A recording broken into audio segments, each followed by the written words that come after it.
Hoy, syempre ichika na ako ni Kikapoy pa maghimog costume bisag wa ni kadaog.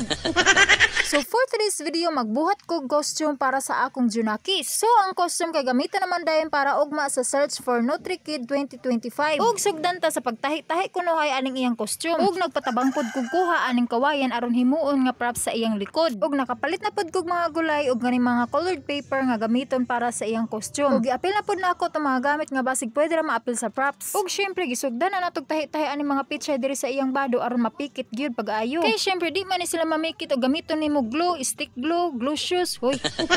Maong manumano tagtahi mga mami kay low budget man ning atong tirada. Kay gusto man ako katong mga materials nga mapalit ra sa tindahan kay murag mas dali ra man tong mabuhat. Kay mas matingkad pa man ang mga color labo na magamitan og spray pen. Ug ganay ra pod sa lawas dalon kay kini mga tinuod nga gulay bugat gyud siya. Maong naglibog pod ko kay padayon pa ni nako kay karon nindot pa man ni siya tan-awon kay wala pa man ni siya nalaya. Pero kay no trace naman ta kay kapoy naman sa magbalik-balik maong padayon gyud ta ani. Ug nagabihan gyud ko pagbuhat kay niya pasab ning design para sa iyang likod. Dinhi nga part dili na kaayo hassle sa ako kay nagkating-kating naman ko sa mga colored paper og sa kartolina. Aron himuog dahon og i-design sa props sa iyang likod. Ug naggamit pud kog bond paper aron ipikit din ha aron mailhan gyud na dahon. Ug nagbuhat pud kog carrots kuno hay aron himuon pud nako headdress niya. Ug kini nga trabaho dili ko sure og mopikit gyud ni sa headband. Cardboard man tong gigamit nga headband sa tutorial. Gay, hapit na ko mabulol ang iyang trabaho. Ug syempre napuslan ang among ikubag na wa pa nalabog. May ganig di pa schedule sa tigpanguhag basura.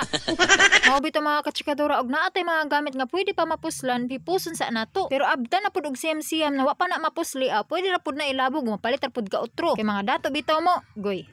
Ug sa laktod niya na gyud ko sa last part ni pamilit na gyud ang tanan. My God, hapit na gyud ko makatulog ani.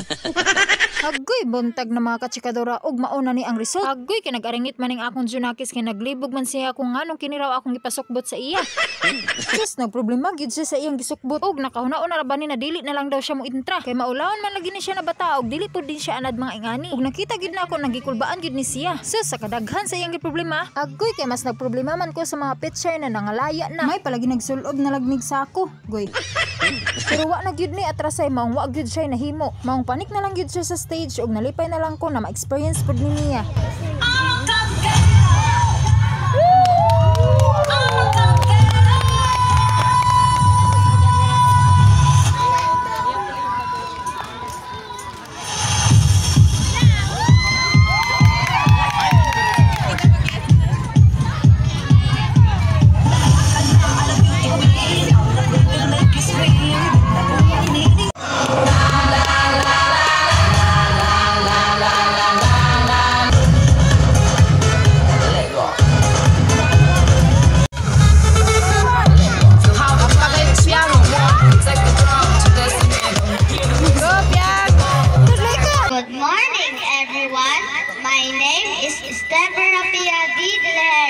Ang NutriKid ng Grade 3, Luna!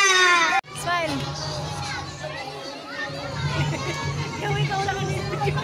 Ug maora to akong chika, congrats again sa aking dalagingging nga gikaya niya bisag dili kini ang iyang hilig. Support lang gyud ta mga inahan always. Congrats sa mga participants.